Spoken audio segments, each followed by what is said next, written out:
আসসালামু আলাইকুম রহমতুল্লাহ। প্রিয় 2026 সালের এসএসসি শিক্ষার্থীবৃন্দ, মাধ্যমিক গণিতে তোমাদের স্বাগত।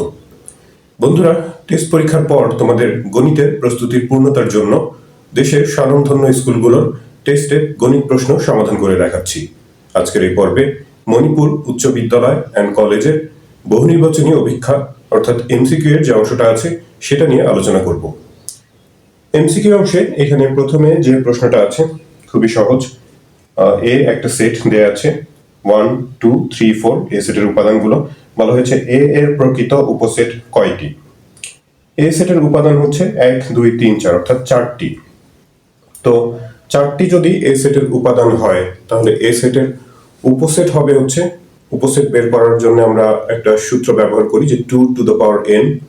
n মানে হচ্ছে এখানে উপাদান সংখ্যা, এ সেটের উপাদান সংখ্যা 4, তো 2 টু দ্য পাওয়ার 4 অর্থাৎ 16টি হচ্ছে মোট উপসেট সংখ্যা। আর প্রকৃত উপসেট তো সবসময় একটা কম হয়, তার মানে 15টা হবে। ওই সেট এ সেট নিজেও নিজের একটা উপসেট, কিন্তু সেটা প্রকৃত উপসেট না। তো এই কারণে একটা সেট বাদ দিতে হবে মোট উপসেট সংখ্যা থেকে। 16 থেকে 1 বাদ দিয়ে হচ্ছে 15। 2 নম্বর প্রশ্নে এ এবং বি দুইটা সেট দেয়া আছে, তারপরে এখানে 3টা তথ্য দেয়া আছে, এখানকার কোনটা কোনটা সঠিক হিসাব করতে হবে। প্রথম যে তথ্যটা A intersection B, A set হচ্ছে 3 5 7 আর বি হলো 4 5 7। তো এখানে 5 আর 7 কমন উপাদান, ইন্টারসেকশন মানে কমন, তো এখানে এ ইন্টারসেকশন বি এর মান হবে হচ্ছে 5 7। 1 নম্বর তথ্যে এখানে 5 7ই দেয়া আছে, ঠিকই আছে। তারপরে বলা হয়েছে যে power of A union B equal to, A union B মানে হচ্ছে এ ইউনিয়ন বি, এ আর বি এর সংযোগ সেট। সংযোগ করলে সবকিছু নিতে হবে 3 4 5 7। এইটা হচ্ছে পাওয়ার সেট। এটার উপাদান সংখ্যা জানতে চাওয়া হয়েছে। Power of A union B এর উপাদান সংখ্যা বলা হয়েছে 16। তো এই সেটের উপাদান যেহেতু 4টা, এর পাওয়ার সেট অর্থাৎ সবগুলো উপসেট মিলে যে বৃহত্তর একটা সেট গঠন করা হবে সেটা হচ্ছে তার পাওয়ার সেট। তো এটার উপসেট সংখ্যা তো যেহেতু 4টা উপাদান, তাহলে 16টা মোট উপসেট হবে। তো অর্থাৎ পাওয়ার সেটের, এটার পাওয়ার সেট বা শক্তি সেটের সংখ্যা হচ্ছে, উপাদান সংখ্যা হচ্ছে 16টা, ঠিকই আছে। এ বাদ বি বা এ ডিলিট বি, এ থেকে বি যদি বাদ দেওয়া হয়, তো বাদ দিলে যেগুলো সাধারণ উপাদান আছে কমন 5 7, সেগুলো বাদ দিয়ে এ সেটে যেটা অবশিষ্ট থাকবে সেটাই হচ্ছে আনসার। 3 নম্বর হচ্ছে 3 নম্বর এখানে 3 4 দেয়া আছে, এটা তাহলে ঠিক নাই।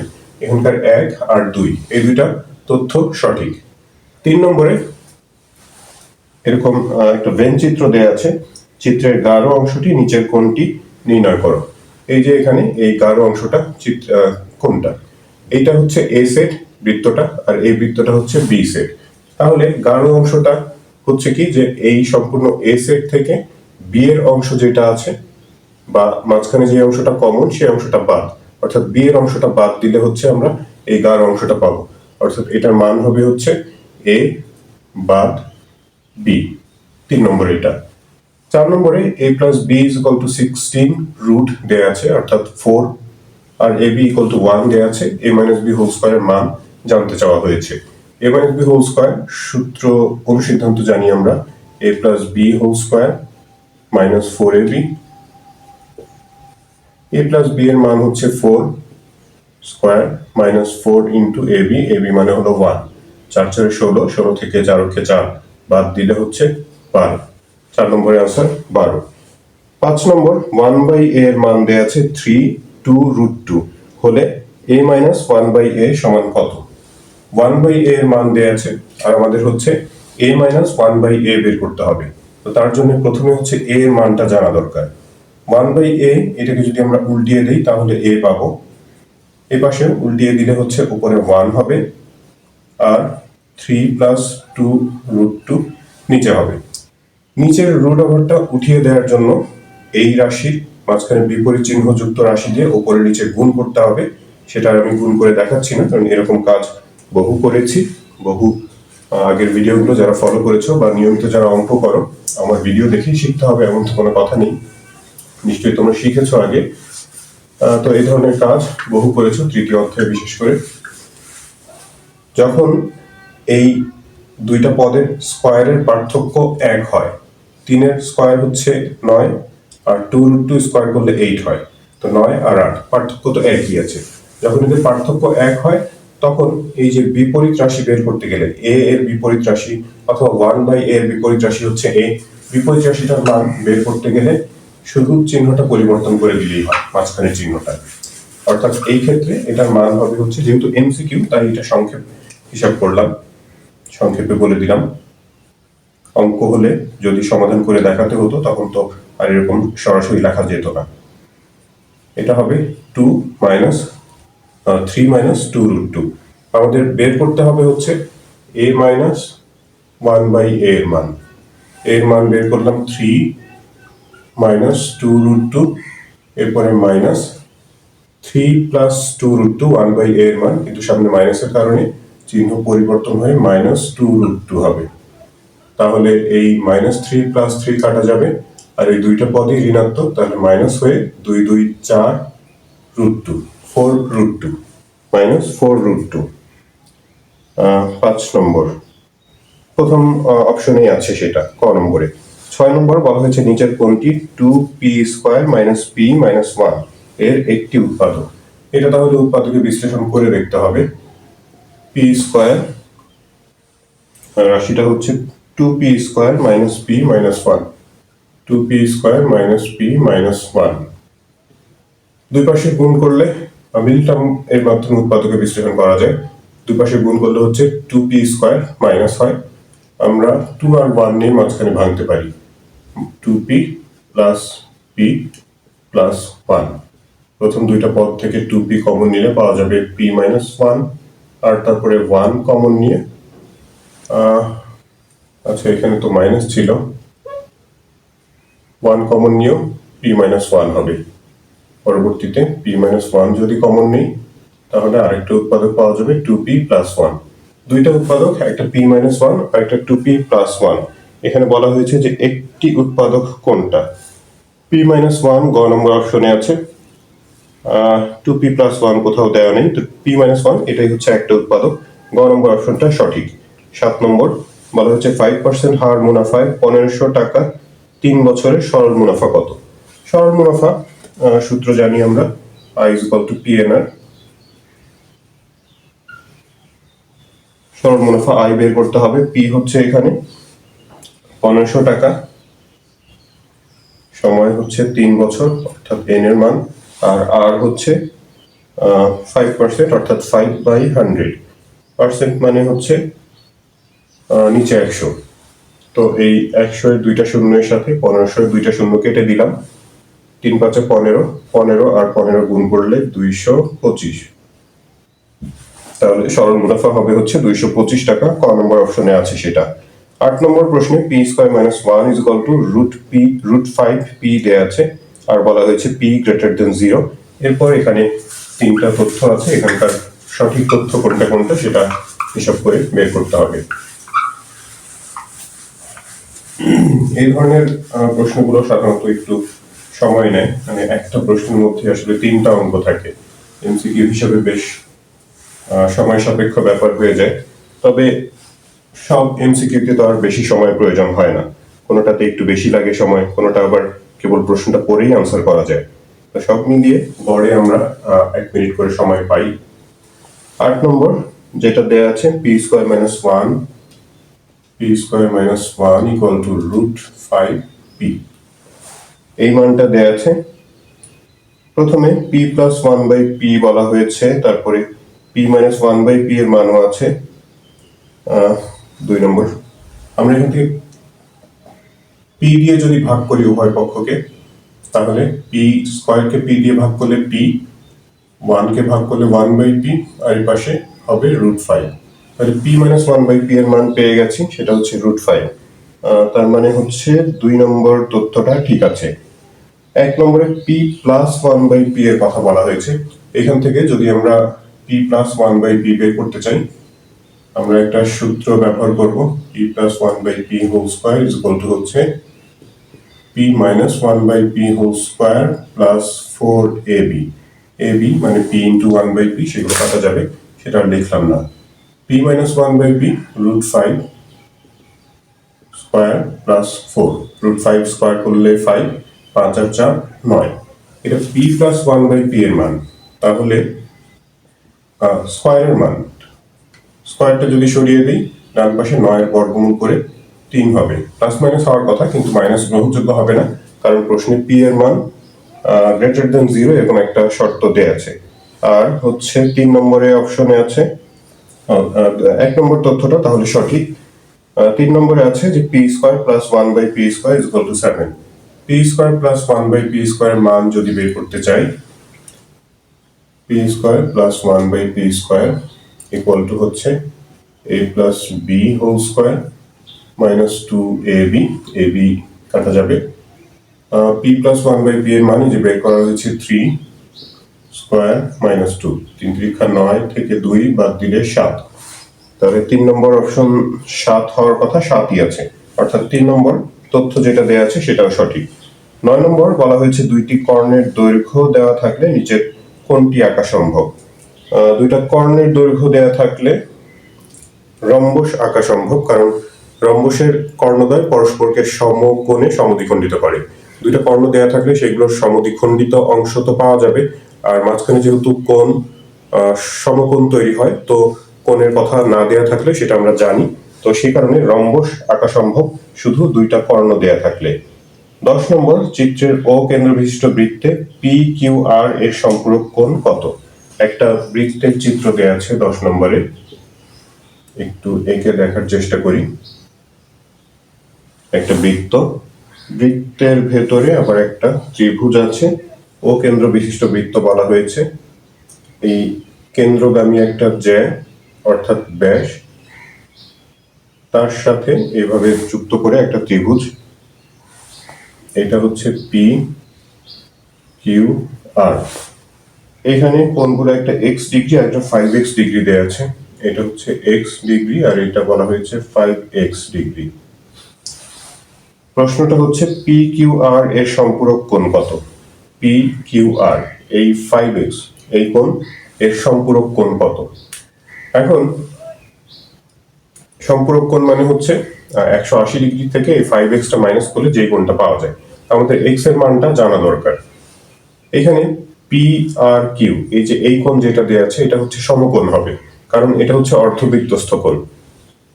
এটা যেহেতু ব্যাস, তাহলে এই পি আর কিউ হচ্ছে অর্ধবৃত্তস্থ কোণ অর্থাৎ 90 ডিগ্রি।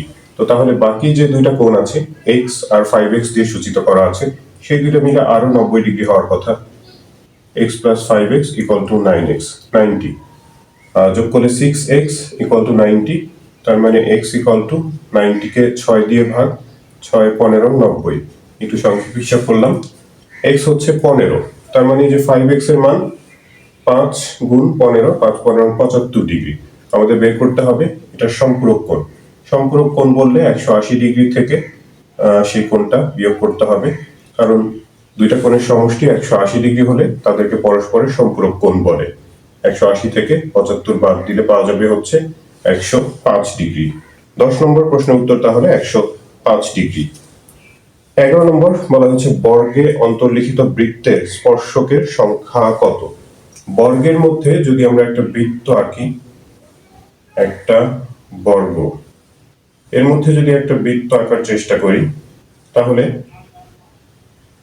সেটা ওই বর্গের 4টা বাহুকে স্পর্শ করে যাবে, অর্থাৎ বর্গের যে 4টা বাহু, প্রত্যেকটা বাহুই হচ্ছে ওই বৃত্তের স্পর্শক হবে, অর্থাৎ 4 বাহু, তাহলে 4টা স্পর্শক পাওয়া যাবে, স্পর্শকের সংখ্যা হচ্ছে 4। 12 নম্বর বলা হয়েছে চিত্রে ও বৃত্তের কেন্দ্র এবং PMN 40 ডিগ্রি, PMN হচ্ছে 40 ডিগ্রি, চিত্রে দেওয়া আছে সেটা। PON কত। চিত্রটা যদি আবার এঁকে দেখি, এটি বৃত্তের চিত্র।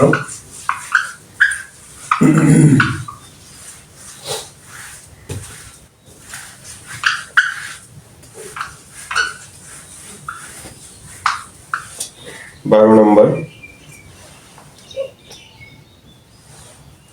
একটা বৃত্তের চিত্র, সেখানে এম ও পি এরকম একটা ব্যাস আছে। এই উপরের বিন্দুটা হচ্ছে এম, এটা ও, নিচের বিন্দু হচ্ছে পি। তারপর এইদিকে হচ্ছে এরকম করে যোগ করে এই বিন্দু এন, এটাও যোগ করা আছে, ত্রিভুজ উৎপন্ন করা আছে। বলা হয়েছে যে পি এম এন হচ্ছে 40 ডিগ্রি, পি এম এন এই কোণটা 40 ডিগ্রি দেয়া আছে। আর আমাদের বের করতে হবে হচ্ছে এন ও পি। হ্যাঁ, এন ও পি বা পি ও এন একই কথা, পি ও এন এই কোণের মান বের করতে হবে। এটা যদি 40 ডিগ্রি হয় তাহলে এই যে এই কোণ অর্থাৎ এম এন ও এটা 40 ডিগ্রি হবে, কারণ এইটা এই ও এম আর ও এন হচ্ছে ব্যাসার্ধ। ব্যাসার্ধ একই বৃত্তের ব্যাসার্ধ তো সমান, তো তাহলে এই সমান সমান বাহু সংলগ্ন কোণ দুইটা সমান হবে, অর্থাৎ 40 40 80। আর এই কোণটা হচ্ছে এই যে এই ত্রিভুজের এই বাহু বর্ধিত করার কারণে এটা বহিস্থ কোণ উৎপন্ন হচ্ছে। বহিস্থ কোণ অন্তঃস্থ বিপরীত কোণ দুইটা যোগফলের সমান, অর্থাৎ 40 যোগ 40 সমান 80। যে কোণটা বের করতে বলেছে পিওএন সেটা হচ্ছে হবে 80 ডিগ্রি। 13 নম্বর বলেছে যে একটা ত্রিভুজের দুইটা বাহুর দৈর্ঘ্য 4 সেন্টিমিটার ও 9 সেন্টিমিটার হলে তৃতীয় বাহুর দৈর্ঘ্য কত? আমরা একটা তথ্য জানি যে ত্রিভুজের যে কোনো দুই বাহুর সমষ্টি তৃতীয় বাহু অপেক্ষা বৃহত্তর হতে হবে, তা না হলে ত্রিভুজ আঁকা সম্ভব না। তো ছোট যে দুইটা বাহু থাকে সেই দুইটা যোগ করে যদি আমরা বড় বাহুর থেকে বড় পাই তাহলে বোঝা যাবে যে এখানকার যে কোনো দুইটা বাহু যোগ করলে তৃতীয় বাহু অপেক্ষা বৃহত্তর হবে। তো আমরা এখানে প্রশ্নে হচ্ছে দুইটা বাহু 4 আর 9 সেন্টিমিটার দেয়া আছে। অপশনগুলো নিয়ে যদি হিসাব করি, প্রথম অপশনে 4 আছে, 4 যদি নেই তাহলে ছোট বাহু দুইটা হবে হচ্ছে 4 4, যাদের যোগফল 8, সেটা 9 থেকে বড় হচ্ছে না, তাহলে এটা গ্রহণযোগ্য না। 5 নিলে সেটাও হয় না, 4 5 9, 9 এর সমান হয়। যদি 6 নেওয়া হয়, 4 আর 6 10, ছোট বাহু দুইটা যোগ করে 10 হয়, যেটা বড় বাহু 9 এর থেকে বড় হয়, সেটা সম্ভব। আর ঘ নম্বর 13 যদি নেই, সেক্ষেত্রে 4 আর 9 ছোট বাহু হয়, 4 আর 9 যোগ করলে 13, 13 অন্য বাহুটাও 13 দেওয়া আছে, সেটাও সম্ভব না। এখানকার গ নম্বর অপশন সেটা হচ্ছে সঠিক, অর্থাৎ 6 সেন্টিমিটার। 14 নম্বর 8 সেন্টিমিটার ও 4 সেন্টিমিটার ব্যাস বিশিষ্ট দুইটি বৃত্ত বহিঃস্পর্শ করলে তাদের কেন্দ্রদ্বয়ের মধ্যবর্তী দূরত্ব কত সেন্টিমিটার? 8 সেন্টিমিটার আর 4 সেন্টিমিটার হচ্ছে ব্যাস, তার মানে একটার ব্যাসার্ধ হবে 4 আর একটার ব্যাসার্ধ হবে 2, ব্যাসের অর্ধেক ব্যাসার্ধ। বহিঃস্পর্শ করলে কেন্দ্রদ্বয়ের দূরত্ব বের করতে গেলে ব্যাসার্ধ দুইটা যোগ করে দিলেই হয়, অর্থাৎ 4 আর 2 6 সেন্টিমিটার হবে এটার আনসার। আর যদি অন্তঃস্পর্শ করার কথা বলে তাহলে হচ্ছে ব্যাসার্ধ বিয়োগ করতে হয়। তো এটা হলো 14 নম্বর প্রশ্নের উত্তর। 15 নম্বর, চিত্রে এবিসিডি একটি সামান্তরিক, এ কোণ হচ্ছে 75 ডিগ্রি হলে বি প্লাস ডি কোণ সমান কত? একটা সামান্তরিক দেয়া আছে, সামান্তরিক এবিসিডি, একটা কর্ণ আঁকা আছে এখানে, যদিও কর্ণের কোনো কাজ নাই। বলা হয়েছে যে এ কোণ হচ্ছে 75 ডিগ্রি, এই কোণ মানে যে এটা হচ্ছে 75 ডিগ্রি। আমাদেরকে বের করতে বলেছে যে বি প্লাস ডি, বি মানে হচ্ছে এই কোণ আর ডি হচ্ছে এই কোণ, এই কোণ দুইটার সমষ্টি কত? সামান্তরিকের সন্নিহিত কোণ দ্বয়ের সমষ্টি 180 ডিগ্রি হয়। সন্নিহিত মানে এই কোণ আর এই কোণ, অথবা এই কোণ আর এই কোণ। তো এই এ কোণ আর বি কোণ এই দুইটা মিলে যদি 180 ডিগ্রি হয় তাহলে বি কোণ হবে 180 থেকে 75 বিয়োগ করে 105। আবার একইভাবে এটা 105 হবে, অথবা সামান্তরিকের বিপরীত কোণ সমান হয়, তো সেই হিসাব করলে এটা 105 ডিগ্রি হবে। এই বি আর ডি যোগফল বের করতে বলেছে, 105 আর 105 যোগ করলে হচ্ছে 210। তো এই 15 নম্বর প্রশ্নের উত্তর হবে হচ্ছে 210। 16 নম্বর, কোন বৃত্তের এখানে 3টা তথ্য আছে। বলা হয়েছে যে অধিচাপে অন্তর্লিখিত কোণ সূক্ষ্ম কোণ। অধিচাপ মানে বড় চাপ, বড় চাপের ভেতরে কোণটা ছোট হয়, অর্থাৎ 90 ডিগ্রি থেকে ছোট, সূক্ষ্ম কোণ ঠিকই আছে। তারপরে উপচাপে অন্তর্লিখিত কোণ সূক্ষ্ম কোণ না, এটা উপচাপে অন্তর্লিখিত কোণ স্থূল কোণ। উপচাপ মানে ছোট চাপটা, তার ভেতরে কোণটা বড় হয়, এটা ঠিক নাই। অন্তর্লিখিত সামান্তরিক একটি আয়ত, এটাও ঠিক আছে, অর্থাৎ 1 আর 3 নম্বর অপশন এখানকার সঠিক। 17 নম্বর, নির্দিষ্ট চতুর্ভুজ অঙ্কনের জন্য কয়টি উপাত্ত প্রয়োজন? নির্দিষ্ট একটা চতুর্ভুজ অঙ্কনের জন্য 5টা স্বতন্ত্র উপাত্ত প্রয়োজন হয়। 18 নম্বর, cot θ = √3। 18 নম্বর, cot θ = √3 এরকম একটা মান উদ্দীপকে দেয়া আছে, আমাদেরকে বের করতে হবে। এখানে 3টা অপশন আছে। tan θ = 1/√3। cot θ যদি √3 হয় তাহলে θ এর মানটা কত হয়? √3 হচ্ছে cot 30 ডিগ্রির মান। cot 30 অর্থাৎ θ এর মান হচ্ছে 30 ডিগ্রি। θ যদি 30 ডিগ্রি হয় তাহলে 1 নম্বর তথ্যে যেখানে tan θ = 1/√3 দেয়া আছে, অর্থাৎ tan 30 1/√3 ঠিকই আছে, tan 30 মান 1/√3, 1 নম্বর তথ্যটা সঠিক। 2 নম্বর বলা হয়েছে sec θ = 2 tan θ। sec θ মানে sec 30 ডিগ্রি, sec 30 cos এর অপোজিট, cos 30 হচ্ছে √3/2, এটা তাহলে 2/√3। আর 2 tan θ অর্থাৎ 2 tan 30, tan 30 মান 1/√3, তাহলে 2 × 1/√3 গুণ করলে তো 2/√3 হয়, তার মানে সমান হয়, অর্থাৎ 2 নম্বর তথ্য সেটা ঠিকই আছে। 3 নম্বর বলা হয়েছে 4 sin θ = 4 sin θ, 4 sin θ অর্থাৎ sin 30 ডিগ্রি। sin 30 মান হচ্ছে হাফ, 4 এর সাথে হাফ গুণ করলে 2 আর 4 কেটে 2 হবে। 4 sin θ মানে হচ্ছে তাহলে 2, আর ডান পাশে আছে হলো 1/cos 2θ। 1/cos 2θ। cos 2θ মানে থিটা মানে যেহেতু 30, তাহলে 30 এর দ্বিগুণ 60 ডিগ্রি, cos 60। cos 60 এর মান হচ্ছে হাফ, 1 এর সাথে হাফ ভাগ করলে 2ই হবে, ঠিকই আছে এটা, এটাও ঠিক, অর্থাৎ 18 নম্বরে 3টা তথ্যই সঠিক। 19 নম্বর 1/sec² - 1, এটা সম্পূর্ণটার উপরে রুট ওভার আছে, এটার মান কত? 1/sec² - 1, এটা হোল রুট আছে। sec² - 1 মানে হচ্ছে, আমরা সূত্র জানি যে sec² - tan² = 1, সেখান থেকে sec² - 1 পাওয়া যাবে হচ্ছে tan²a। tan²a উপরে 1, তারপর সবকিছু মিলে রুট ওভার 1/tan² মানে হচ্ছে cot² a, square R root কেটে দিলে পাওয়া যাবে হচ্ছে cot a। তো 19 নম্বর cot a answer, cot a প্রথম ক নম্বর অপশনেই আছে। 20 নম্বর, এইখানে আবার একটা চিত্র ভিত্তিক প্রশ্ন, 3টা তথ্য আছে সেখানে, প্রশ্নটা দেখতে পাচ্ছ।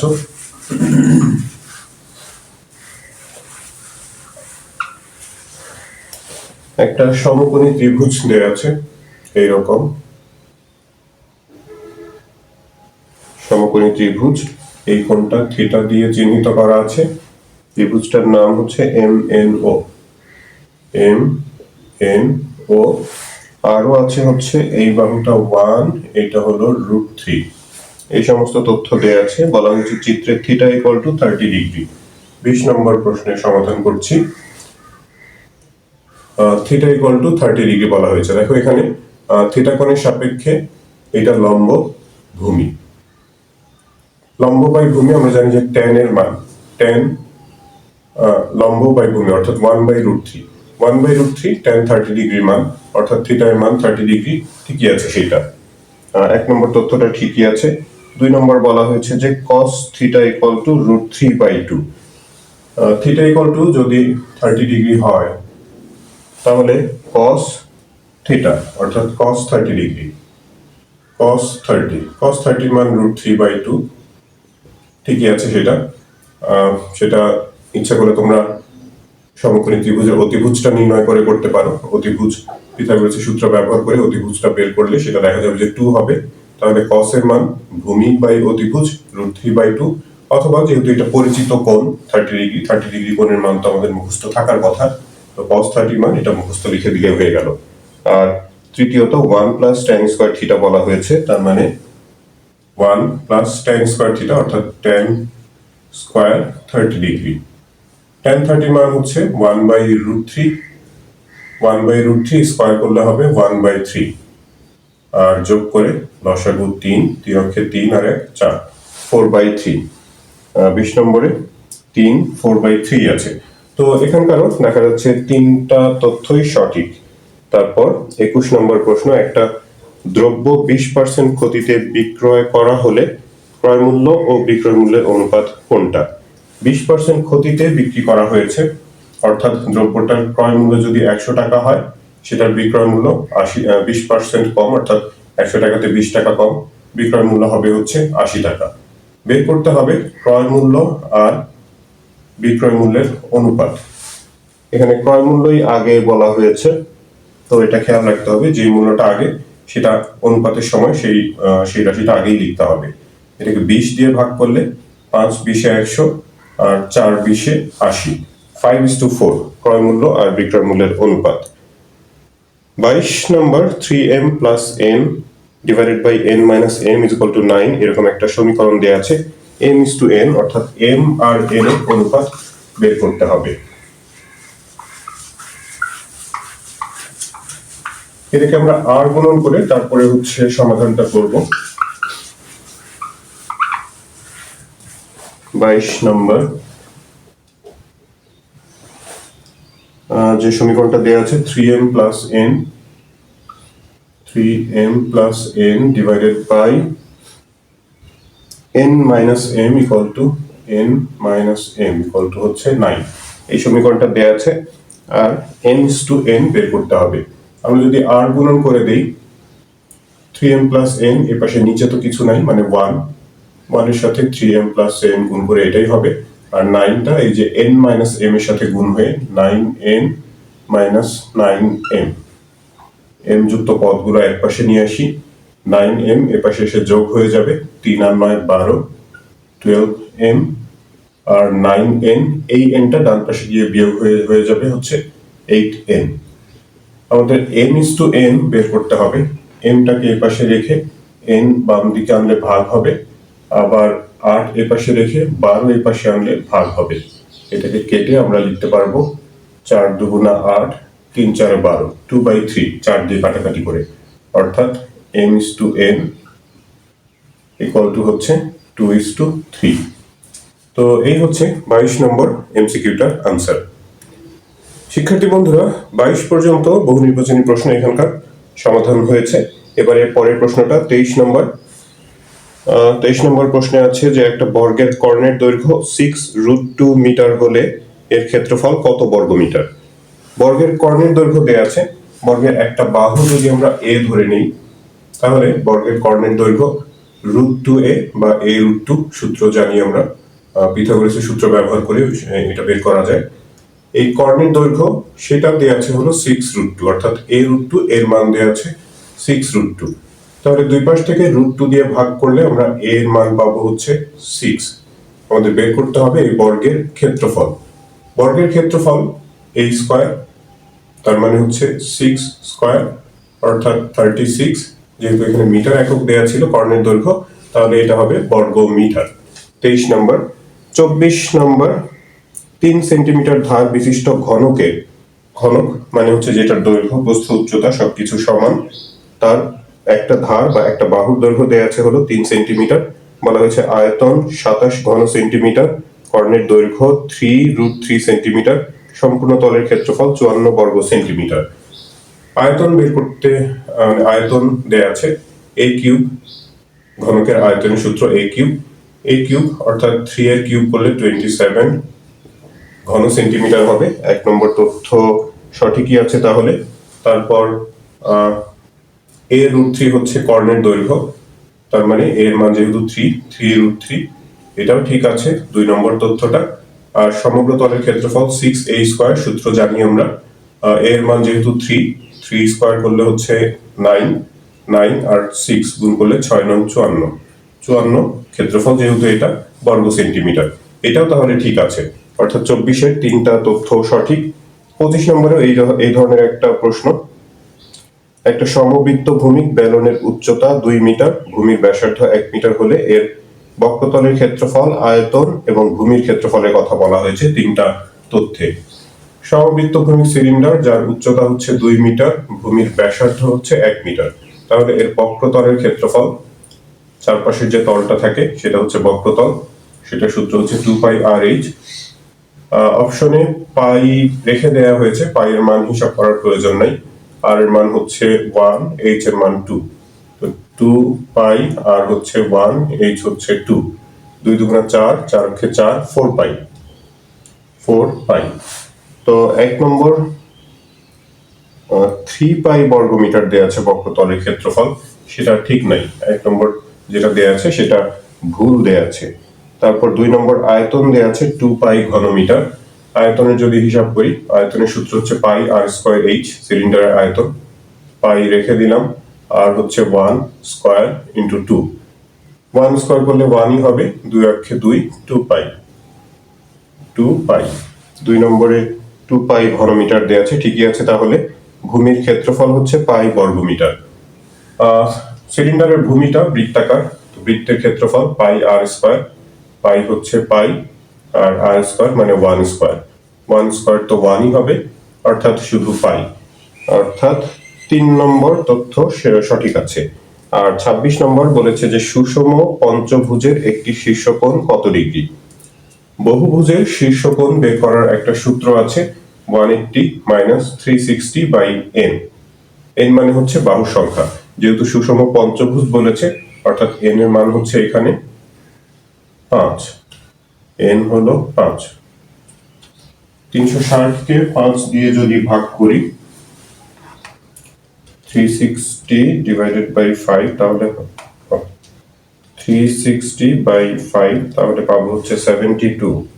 180 থেকে 72 মাইনাস করে দিলে 108 ডিগ্রি, অর্থাৎ সুষম পঞ্চভুজের একটা শীর্ষকোণের মান হচ্ছে 108 ডিগ্রি। 26 নম্বর হলো এটা। তারপর 27 নম্বর বলেছে নিচের কোণটি নির্ণয়ের জন্য ক্রমজয়িত গণসংখ্যা সারণী প্রয়োজন। প্রথমে গড় আছে, গড় নির্ণয়ের জন্য ক্রমজয়িত গণসংখ্যা প্রয়োজন নাই। ব্যবধি, প্রচুরক, এগুলো কোনোটার জন্যই দরকার নেই, শুধু এখানে লাস্টে যে মধ্যক দেয়া আছে, মধ্যকের জন্য ক্রমজয়িত গণসংখ্যা প্রয়োজন। 28 নম্বরে একটা গণসংখ্যা নিবেশন সারণী দেয়া আছে, সেখানকার এখানে যে এরকম 3টা তথ্য দেয়া থেকে তথ্য ভিত্তিক বেশ অনেকগুলো প্রশ্ন এরকম দেয়া আছে, এগুলো সমাধান করতে আসলে সময় বেশি প্রয়োজন হয়। স্কুলের প্রশ্নগুলো এরকম একটু মানে ওলট পালট, একটু ইচ্ছা করে একটু কঠিন করার চেষ্টা করা হয় টেস্টের প্রশ্নে, যাতে করে হচ্ছে যে মানে ক্রিকেটের মাঠে এরকম একটা কথা আছে যে হার্ড প্র্যাকটিস ইজি ম্যাচ। তো প্র্যাকটিসটা যেন তোমাদের হার্ড ভাবে, শক্তভাবে নেওয়া থাকে, যাতে করে মূল যে খেলাটা, অর্থাৎ এসএসসি পরীক্ষা, যেটা বোর্ড পরীক্ষা দেবে তোমরা, সেটা যেন তোমাদের তার জন্য সহজ হয়। তো সেই জন্য প্রস্তুতিটা একটু কঠোরভাবে, কঠিনভাবে নিতে হবে। 28 নম্বর যে ইয়েটা দেয়া আছে, একটু সেটা গণসংখ্যা নিবেশন সারণী, আমি একটু সংক্ষেপে সেটা একটু এখানে দেখাই। এখানে যে শ্রেণী, ব্যক্তি আর গণসংখ্যা, কথাগুলো লিখছি না আমি। 11 থেকে 14 প্রথম শ্রেণী, 11 থেকে 14, তারপর 15 থেকে হচ্ছে 11 থেকে 13 ছিল, 14 থেকে 16, 11 থেকে হচ্ছে 13, আর 14 থেকে 16, 17 থেকে 17, 18, 19, 20 থেকে 20, 21, 22 হওয়ার কথা। তারপর হচ্ছে আচ্ছা, এখানে ভুল আছে, 17 থেকে 19, তারপরে 21 থেকে 23 দেয়া আছে। তাহলে তো এটা কেমন হয়ে গেল, এটা আসলে প্রশ্নটা ভুল। 17 থেকে 19 আছে, তারপরে এখানে 21 থেকে দেয়া আছে, মাঝখানে 2 ব্যবধান দেয়া আছে। এইরকম হলে তো হিসাব করা যাবে না। আমরা এটা কি করি, শ্রেণীটা ঠিক করে নিই, দেখা যাক কি হয়। 20 থেকে 22 নিলাম, তারপরে হচ্ছে হবে 23 থেকে পরেরটা হবে 23, 24, 25। 23 থেকে পরের শ্রেণীটা 23, 24, 25 পর্যন্ত হবে। 3 করে ব্যবধান এখানে।